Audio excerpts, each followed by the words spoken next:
All right, you guys, you know what time it is. Welcome to yet another exciting episode of the Online Prosperity Show. And as you know, this is the number one place where you hear the real stories behind people that are building businesses, rebuilding themselves, and creating lives that actually mean something. I'm your host, Prosper Taruvinga. And if you've ever felt trapped, maybe you're chasing success, or maybe losing yourself in the process, this episode is definitely going to hit home. Today's guest is Brad Smit from Crafted Constructions, a man who went from being a chef to becoming a builder, from an absent father to a fully present husband himself and a dad, and from simply working hard to actually understanding what work is actually for. And I want you to trust me. I know you already want to send this to someone and get this episode far and wide, but before you do that, make sure you are subscribed so that you know where to come back to after you have done that. So before we begin, make sure you're subscribed on whatever platform that you're watching or listening to this on, because this show is where entrepreneurs, leaders, and everyday people come to find the breakthroughs that they didn't even realize that they needed.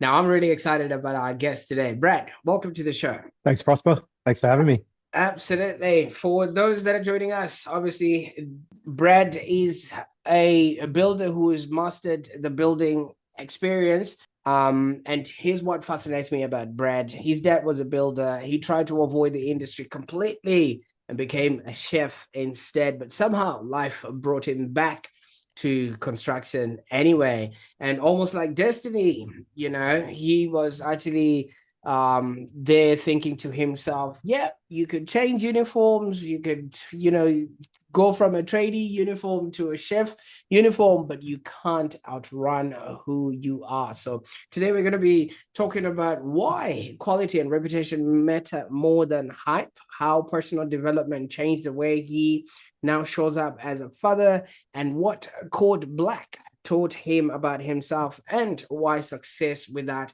presence can actually become a failure while you're maybe wearing a nice coat or a nice watch instead. So I know this is going to hit home for a lot of people, but hey, I'm not the one that's here to tell this story. Let's hear it from the man himself. Brett, I've already welcomed you to the show. So I read somewhere that you grew up around building sites at a tender age of 4 because of your dad, but somehow you ended up becoming a chef instead. Was that rebellion, or were you just trying to prove to yourself that you could maybe carve your own path? No, not at all. I love the building game. Like I said, went to work with dad since I was 4 years old. Yeah, weekends, school holidays, all that sort of thing. And yeah, love the trade. And my dad was the one to talk me out of getting into it. He didn't think that the industry was the best to get into. And so he's like, find another trade that's not so hard on your body. So different experiences and ended up getting into trying chefing and really enjoyed it and sort of took that up as my trade until I got to a point where you learn split shifts, long hours, being stuck in the hot kitchen. You miss out on friends catching up and all that sort of thing on weekends and weeknights and weekend nights. And it just got to the point where I needed a break, and sort of what was embedded into me, the roots of the construction industry took me back, and I started working back with dad again and haven't looked back. Absolutely. And thank you so much for opening us up with that. Now, Brett, obviously, when you were growing up, you were exposed to quite a lot of influences, but your family or your dad or your mom are the most immediate, and we become, very susceptible to who they are and things like that. So at the age of 4, I mean, obviously, you were still very young and still playful and stuff like that, but just give us a brief outline of what you thought dad was like, especially not at home, but on the work side? Yeah, so obviously, yeah, dad was kind of my hero in terms of, you'd see what he could make and what he produced and what he did. And I admired that for sure. And, going to work with him at 4, obviously I couldn't, do play with tools or anything like that. I was just, too young, it's too risky, too dangerous. So I would create things myself. I remember he would drill handles into doors and you'd get the circle from the middle of the where the handle was, and I would get those circles and I would get a cardboard box and I would build a robot. And so I would build different things with just bits of material around on the job site. So I kind of had that, use what I could and do what I could on the job site with him. And yeah, just have that imaginative play in terms of something to do while he was working and just watching him and his guys work. Absolutely. And I like the word that you used there, that our dads become our heroes, and we'll revisit that a little bit later on. But obviously, you had to grow up, go to school, and do high school and everything else. Was there an expectation for you to actually do well in school, or was the work already lined out for you to become part of what dad was already doing? So I went to school early. I started school when I was 4, which was a bit more challenging. I probably wasn't ready for school. So, but in saying that, I worked my way through school. I did quite well in school. Like I was just average student. I got to year 10 and kind of considered potentially leaving, but then thought, well, I might as well just do my VCE and get that done under my belt. And then I've got that. If I ever wanted to fall back on it, fall back on it. So I did my VC 11 and 12 and finished that. There was, no expectation for me to have to go all the way through VCE, but because I was an okay student, I enjoyed it. It was got close enough to going, why drop out now? I'll just finish it and see it through. Absolutely. And obviously, when that was done, you did mention earlier on that your dad actually talked you out of becoming a builder. What do you think he had seen in the industry that made him want to protect you from it? Yeah, so going back in the 90s, we hit the recession. Dad lost a lot of money from builders and from other people not paying him due to that recession. So then he was out of work for quite a period of time, which then meant mum got back into the workforce. Mum was a nurse, so she got back into the workforce to take up that slack of dad not having the work at that point, being self-employed. So seeing a couple of recessions, losing money through those recessions and the income, he talked me out of it to say it's a hard industry when these recessions hit. And I guess he was trying to protect me in terms of going, what I've been through, my child doesn't need to go through. So talked about taking a different avenue. And that's when, I found the love for cooking. Absolutely. And maybe just walk us through what a typical day would have been like for you as a chef. I mean, it doesn't have to be linear, just across the time that you were a chef. Yeah, so I worked in a few different industries in hospitality. I started off in a wedding reception venue, so that was fairly straightforward. You obviously you prep through the week for weddings, Friday, Saturday, Sundays most of the time, and then you did your services through that. So that was good. That was a good time, fun time being at 17, 18 years old. Then I went into the hotel scene. Then it was lunch services, dinner services, and prep. So, days would generally, depending on where or what restaurant I was in or whatever, but days would start from about 9 or 10 o'clock, prep up for your lunch service, hit lunch service. You generally take a break, a couple hour break in the afternoon, and then you'd come back in and prep and hit your dinner service. Then your day wouldn't finish until sometimes between 10 and 12 p.m. at night. So they were long days with that split shift in the middle, like that break in the center. That really, splitting your day halfway through is hard to come back into and get momentum again. So I was able to do it, and I enjoyed the pressure. I love service. I thrive under pressure, and that was great. That's what I learned in doing services was the pressure side of it, and I really enjoyed it. Absolutely. And also with being a chef, you get instant feedback. If people don't like your meal, then you will know about it before the event is done, So it's one of Absolutely. the high stakes. So pretty much, obviously, you did mention the times and the way that it was all set up was just not all conducive. So at what point did you then decide maybe building is something that I should start doing? Yeah, so I finished my time and then stayed in the industry for about 6 months. And then I got to the point where I'm like, I need a break.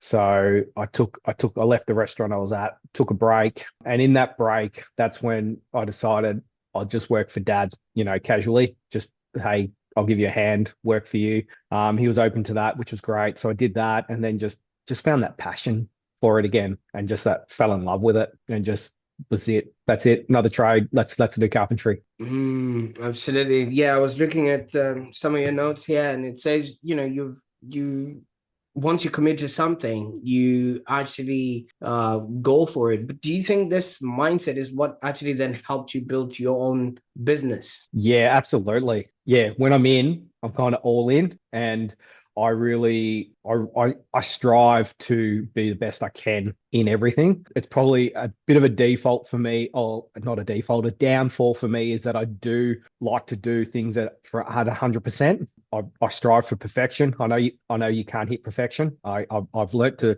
understand that, but back in sort of, back a few years ago, it was kind of always like I'm striving to hit 100%. That's perfection. I want to get there, but learning, you'll never hit perfection. But hey, we can get as close as we can to it. So yeah, whenever I give something a go, always try to give it my best. Absolutely. I mean, there's nothing wrong with giving anything 100% unless you're giving blood. Then that will be a bit That's exactly it. all right, cool stuff. But obviously, when you give something 100%, something gives, would that have affected the way you were operating, or you just kept working as normal? Yeah, so I guess when putting 100% into your business, something does, like you said, got to give. My family sort of time probably gave. I probably prioritized work over family, and then yeah, just not being present in that fact. So learning that last year was a real eye opener, and that yeah completely changed the way I view work. Work isn't everything. It's kind of your vessel, but there is plenty else out there or time that you should be putting into other things rather than just concentrating on my business. Absolutely. And by family, you just give us an outline of what your family is constructed of. Yeah, so I've got a wife and three kids, a boy and two girls. So yeah, being able to prioritize them and spend more time with them is yeah, it's been great. Good stuff. Are you also taking them to the site like Dad did for you? Yeah, so yeah, obviously regulations have changed, so you're not allowed to supposed to take children to site anymore. But because I am more managerial in my business, I do have times where I have the kids come into the office, and we will do a site visit, and they'll come in. I've taken yeah kids before to meet clients, and it's actually quite nice because the client views you a bit differently. That it's not you're not just the builder. You're hey, you're Brad the builder, but he's also a father and a family man. So it really is quite an icebreaker and a different angle. So I never not say to my kids, you can't come. If they're with me and they want to come into a job site, they're more than welcome to. Right. So obviously the kids have become an insurance, but you had not looked at that in that sort of way. And it takes a redemptive amount of self-reflection for one to see that I'm not doing what I'm supposed to be doing, especially when it comes to, things like that. Did you have to see someone do something in order for you to come to this realization? I just started some personal development and it sort of just introduced some daily disciplines into my day, just some personal standards that I wanted to and create and uphold in me as a man. And so bringing that time in the morning of, exercise, journaling, some meditation in that, it really gave me some insights into how I was turning up and how I wasn't turning up. So it was a lot of self reflection, not more so personally than anything guided. Yeah, it was just that journaling really helped. I'd never journaled before. That was interesting to start journaling. But as soon as you sort of, start thinking and writing stuff down, but with, pen and paper, it gets you really thinking and creates some clarity. Mm. So that's, yeah. So self development was pretty much where it was driven. Absolutely. So not only were you building homes and everything else, you're also building the men behind the scenes because that is construction from the ground up. And you Mm. say that that then completely shifted you from being absent. Obviously you became present, and that's massive, especially for a dad to mention that. Was there painful truth that you had to confront about yourself during this transformation, because that's something that not a lot of people have the opportunity to go through, because it really does yeah, hurt knowing that you haven't been 100% in the things you're supposed to be 100% in. Yeah, absolutely. And like for me, it was, I guess the starting block for me was self-love. So I think a lot of people think they have enough self-love, but unless you actually look at that and you work on self-love, you get to the point where you build your own self-love that you don't need that reassurance from other people, and you don't need those positiveness from other people to build you because you've got enough self-love. It's like, okay, that person, whatever they think about me, that's cool. But that doesn't actually affect me. Whereas, there's a lot of people that seek that outer affirmation from people. Whereas I built that to a point where I'm like, I don't actually need that. And I've got my own self-love and my own self-worth. So I built that and rebuilt that. I thought I had it, and I built that up to the point where I'm like, I actually didn't have it. Now I have it, which then created the point of going, well, love's unconditional. You don't need to, a lot of the time you'll say to someone, I love you. And then you would expect that to come back at you, like you've turned it to conditional, whereas that's actually unconditional. So I learned to the fact of going, well, I don't actually need that back at me. So I can say to my wife, I love you. She doesn't want to say it at that point in time. That's cool. I don't need it because I know she loves me. But a lot of people need to hear that. So I built that whole self-love and that self-worth side of it to then go, well, how do I create more time to have, time with my family? And that was when I changed my scheduling around and I started work earlier and I finished work earlier in the afternoon. And then from 3 o'clock in the afternoon, I finish, and that's when I pick my kids up from school, and I have the afternoon with my kids because my wife's generally at work in the afternoon. So so it's turning the time that I didn't have and creating the time with my children to have that with them. Mm. I must admit, it's not an easy thing to come to the realization about, especially in the industry that you're in, where a lot of builders are known for being physically strong. You know what I mean? I don't know, maybe during a smoke break, you actually pour concrete and drink it into the cups, or is it what's the you know what I mean?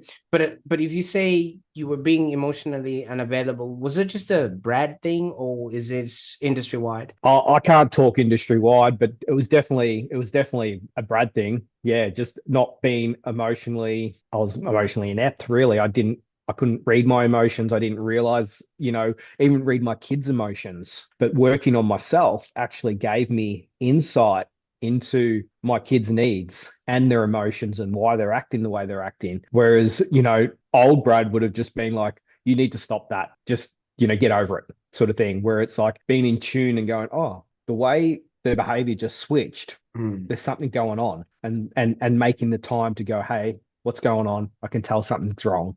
And yeah, being in tune with their emotion. Also knowing what my triggers are. I never knew what my triggers were. I didn't know what would make me snap until I worked on myself to then go, that triggers me. That Mm. triggers me. Now I know my triggers so that when that pops up, I can, you know, do something about that, or I can go, hey, I just need to step aside for a minute, take a break, or I need to, take some deep breaths before I come back into the situation because I know otherwise I will be heightened. Now, on your way to, obviously do the personal development, you also started lifting heavy things. I mean, you went through a fitness and health journey again. Now, do you think, getting stronger helped you emotionally show up better in your life, or was it the other way around? Yeah, no, I absolutely. I was always of the impression, so I always sort of put myself last, but then I sort of had it in my head that if I took time aside to do time for myself, like, an hour to do an exercise or something, that I was being selfish because it was time for me, but I was taking my time away from my family or from work. So learning that actually that's not being selfish, that I actually needed that. That was my outlet. Learning that by doing that in my daily disciplines every morning actually created, yeah, that need for having to do that daily and going, that's my outlet. This has not been selfish. I need it. That turns me into a better person when I turn up. Mm. But obviously, now that you have this level of awareness and you can pick up when triggers are happening or things like that, that makes you a better person to be around. Do you maybe still see that in some of the people that you sort of work with in and around your industry, and obviously without mentioning what it is that they're going through, that you could tell that they could use some of what you went through? Oh, absolutely. Yeah, definitely. There is, you can see that in the industry. You can see people are wound up really tight. There's plenty of people I know that will, at the drop of a hat, will just fire off. Mm. Whereas working on yourself and doing that sort of work, it actually makes you take that step back. You come in calmer, but you also are more steady. Yeah. So I'm very steady in the way I come across now. I don't heighten in anger very quickly. It takes me a little bit to wind up before, whereas that was my default, was just, hey, not in my work, but at home, it would be, hey, you got to stop that and get that to that point. Whereas now I just come in and now I'm a lot more steadier and a lot more calmer. And it really creates a good environment for all those that are involved and things like that. And there's a statement that you mentioned that work is a vessel for life, but it isn't everything. And this is not just for traders and people in your industry. I think a lot of business owners say that because they identify themselves as the work that they actually put out there, and then they work themselves to the bone and things of that nature. But a lot of people would say, "Oh no, I've got work-life balance," but I don't think they actually leave it. What is it that changed for you and your family when you stopped becoming, the grinder, or giving them what was left after work? Yeah, it's hard when you are a business owner and you're the only person in the business, because if you stop the business, nothing continues in the business. So by being able to identify that and to grow my business so that I wasn't just the sole person in my business, I have a team now that I know I can step away and I know my business will continue running. Yes, it won't continue without me, but at least it can continue running, which then creates space to have that freedom to, go on a lunch date with my wife. If my child's sick, take the day off, to look after my child, or go on a holiday with the family. So by having been able to create that business and have a team has really been able to create that freedom in business. But, if you talk to me about this 6 years ago, when I started with my builder's license, I would have gone, I can't step away from my business. This is everything. This is my livelihood. How do you operate a business and have freedom? But yeah, but now definitely it's a different approach. You know what this actually does? Okay, so being a chef is you're creating and building meals for people to enjoy, and it's usually people that you are connected with that you enjoy those meals with, maybe in some shape or form. And bonus points if that connection is a family. But now you're building homes for families every single day. And do you actually think becoming more present in the home has changed the way you build for clients too? Because it's almost like you understand that a home means much more than just bricks and mortar. Yeah, absolutely. Like, talk about bricks and mortar. It's a house. A home is the love and the family inside that creates the home. So yeah, by being able to identify that and also be able to identify how a family needs to be or the family and having a great family life, it's really helpful in having those conversations and having talking about those needs that a family require. Absolutely. And I like that. You just don't build homes anymore. You're actually building the presence inside. Mm. And that's what people come back home to. But Brett, somebody might be watching this while they're sipping their last sip of cement and going, come on, Brad, you're saying this because now you're successful. I still gotta work, you know what I mean? You don't know what my life looks like. What would you say to somebody like that? Everyone's life's different. Everyone prioritizes different things. I just look at the way that I've done life and business and gone. I've seen, how I started, where I've come from, actually identifying I needed to work on myself and then coming through that other side to then go, hey, life looks different now. There's different priorities in life. Yes, you're going to get the grind every now and then, or you're going to continue the grind, but it's how you choose to do that. So I look at it and go, everything's a choice at the end of the day, and what you choose is how you choose it. And if that works for you, that's great. But hey, I've chosen this path and that works for me. Absolutely. See, now you've built your reputation around quality. I mean, in a world that's chasing speed, cheap prices, and whatever shortcuts are available, are you still willing to play the long game, especially with the way things are going on these days? Or are you also going to be a part of what everybody's doing, just enough to get by? No, 100% I'm in the long game. Do it right from the start. And if that means missing out on opportunities due to that, then, you know, the right opportunities will come along.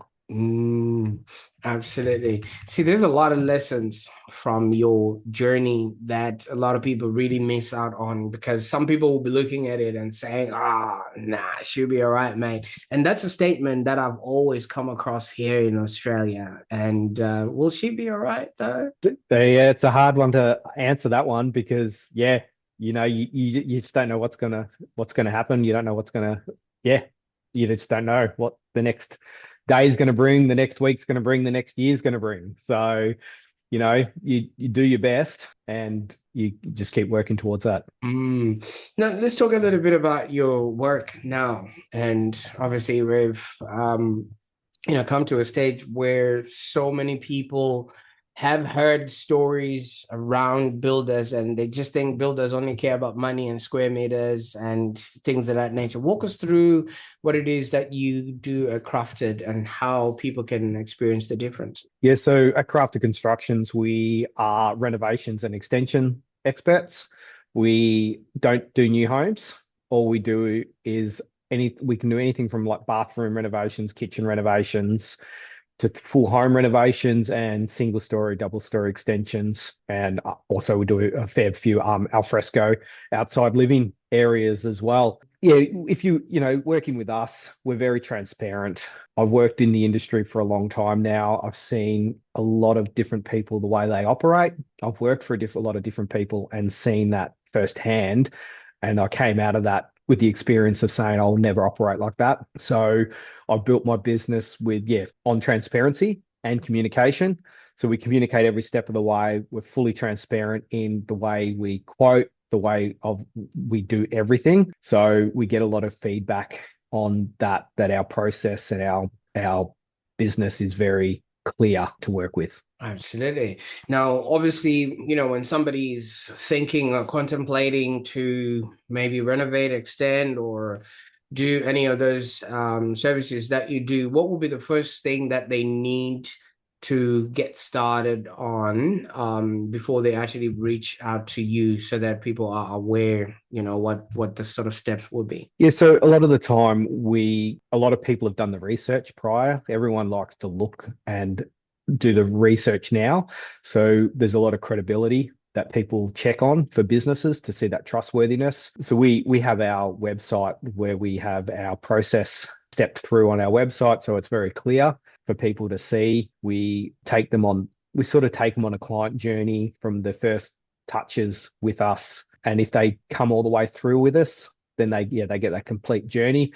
But if any point in time where they're not suited to us or we don't fit them, then there's that point that we leave each other and be upfront with each other.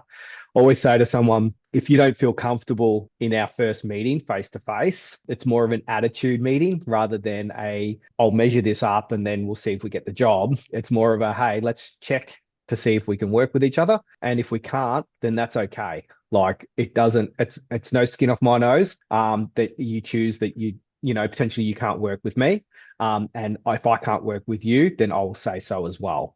Because I think it's very important from the get-go that your gut instinct is the first thing you go by. Absolutely. Now, if we've gone past that initial conversation and we've signed on the dotted line and we're constructing, do I have to keep calling you and say, hey, how many bricks have you put today? And are we, do you need any more nails, or is that something that I need to go to Bunnings for? No, so we take the whole process for the client, from start to finish. We do everything. The only time we need anything from the client is a decision, and that's generally all we need, or on-site meetings. So we do walkthrough meetings a lot of the time.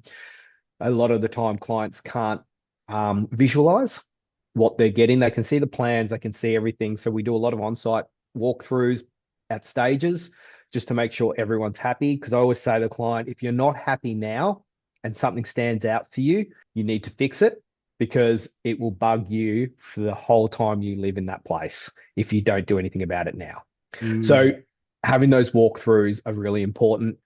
We keep our clients up to date with our project management software. They get access into the portal, which means then they can see, the schedule for the job. They can see the daily updates that get put in there, and then that keeps them up to date with the progress on the job. Absolutely. So yeah, they're not going to be just wandering up and down the streets just to see if any work is being done. Just No, that's exactly right. fantastic. And usually when the job is done, half of the times, yes, when everything else is new and nice, things will be held together by glue. But give it a couple of months or 3 months when the sun hits it or the weather hits it and things like that. Is that something that you look into, or is it as soon as you're done with the job, that's it? Yeah, we have a initial 3 month maintenance period for our jobs that at handover. So from handover, we have a 3 month maintenance. Then we communicate through the time. So we're not the builder that hands a house over and then see you later. Call us if you've got a problem, and if we can deal with it, we deal with it. See you later. We've taken the whole point of we've built a relationship, because it's a long-term relationship. Like doing a building, it's you're guaranteeing it for 7 years. So you might build for a year, and then you've still got another 7 years that you're in contact with, really. So we build that relationship. So we go handover. We have that 3 month period of that initial maintenance period. And then you got 2 years non-structural from there. So we touch base at 6 months, and then we touch base at a year, and then we touch base at 18 months, then we touch base at 2 years. So we're keeping that relationship alive by touching base at certain points through there, just to check in, see how the client's going, see how the house is, see if there's any issues. That way, then we can assess it if needed, if there is an issue, if need be, or it's continuing that relationship so that potentially they're going to become a great referral partner for us, because they're like, oh, the communication from Crafted is amazing. They're still touching base with us 2 years on. They haven't disappeared. You see, I realized the importance of a well-designed home during the pandemic. When the house became everything, it became a school, it became a library, it became a boardroom, and everything else in between. And also, it had to be a playground in and amongst being a church for some people and being a community center for some people, whichever way you would have created it. And these are the kind of things that you're dealing with every single day when people are just not feeling, they're aboard being comfortable for them, and you're helping them actually live in those spaces. Now, at what point did you actually realize that I think this is what I'm supposed to be doing? You know what I mean? Was there a specific job, a feeling, or a moment where it actually clicked for you? I don't think I've had a specific moment. I think I think what gives me a buzz is when you find the right client, you build the project, and just the whole time, sort of through the project, everything, every interaction is great. Like sometimes you have the hard conversation, but the outcome is fantastic, and it sort of doesn't create angst between you. And then by the end of the project, when you hand that over, no matter what's happened through there, you walk away both parties happy, and also to the point that they come back to you to go, hey Brad, we've got something. Would you like to take a look at it and build for us, or wanting to build again and go and would build with Crafted again because the building process was great. Whereas, a lot of other people that go through a building process will go like, never want to build again. Worst thing I've ever done. Like the hardest thing I've ever done. I don't want to do it. Whereas we're getting our clients that are walking away at the end going, we would build again with Brad. We would do this again. Absolutely. Now, obviously, I'm going to ask this with utmost love and respect. Do you think that sort of response is not necessarily coming from the expertise of you being a very good builder, but being a regulated person? Because people respond to energy and people buy from people, not necessarily whatever it is that comes out of it. Yeah, I totally agree. Absolutely. It's definitely part of it is the business and the process and that.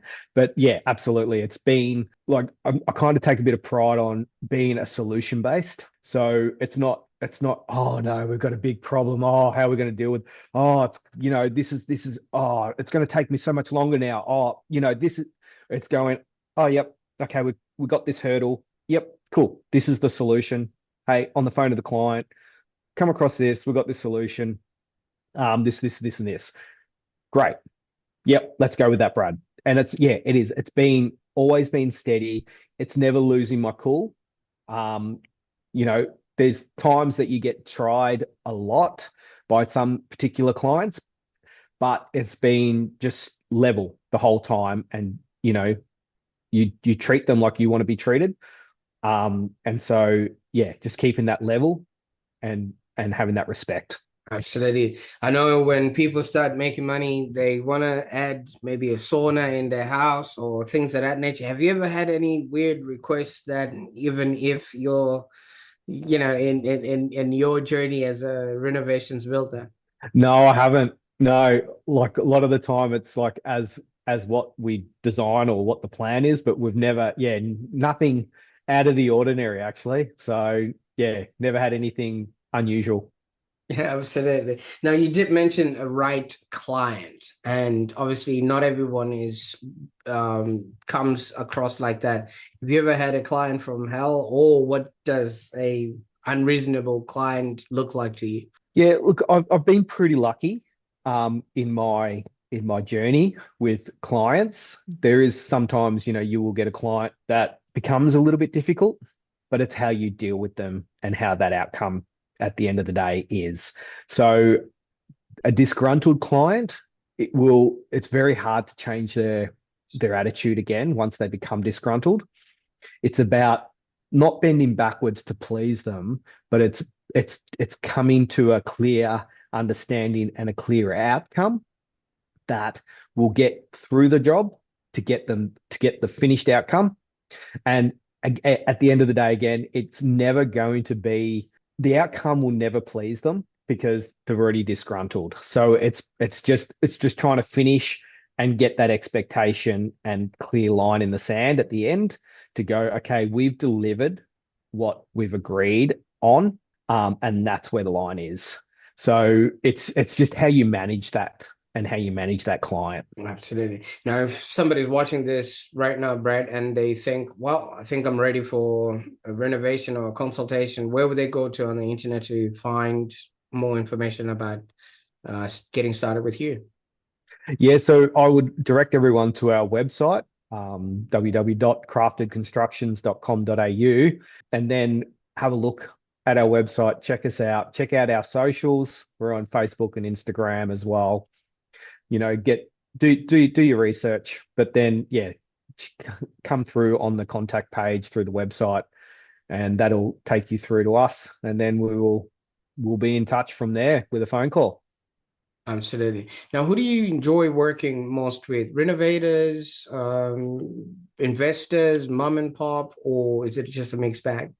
Mixed bag. It comes across depending on who we are or who we're dealing with. But a lot of the time, we work with a lot of professional couples and growing families. So a lot of our clientele is 35 to 50 through that sort of area, and then we're sort of getting like over 50s that are getting either empty nesters coming that have gone, it's time now that we actually can renovate the bathroom or the ensuite or the kitchen, now that we don't have anyone at home. So we've got a kind of a few different clientele that we work with. But yeah, most of the time we're very family clientele. Absolutely.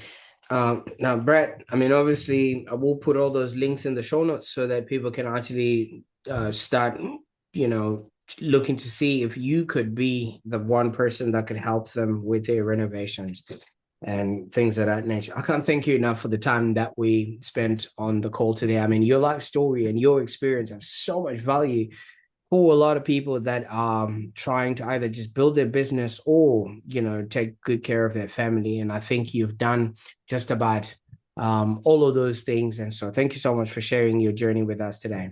Thanks, Prosper. I really appreciate your time.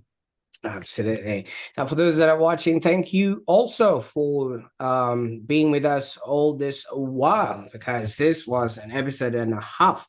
I mean, it wasn't just about construction. If you've noticed, it was about identity, presence, family, purpose, and all the things that we sort of ignore as dads or as husbands or as business people. And there's a dangerous lie that we tell ourselves that success means sacrificing the people that you're trying to build it all for. So a massive thank you to Brad Smit, sorry, for the real vulnerable conversation that he shared with us today. And if this episode made you think about your own life, your own family, or maybe somebody that you know who's been carrying the weight of the world silently within, I encourage you to share this episode with them. Okay, they might learn a thing or two from Brett's journey and see how they too can be, do, and have a happier existence. And I'm going to put all the links to Crafted Constructions, the website, the Instagram, and also their phone number. Check that out in the show notes. I can't wait to see what you're going to do with this information. I just want to encourage you one thing: don't just build a business that people admire, build a business that you absolutely love and your family gets to experience that with you too. Until next time, bye for now.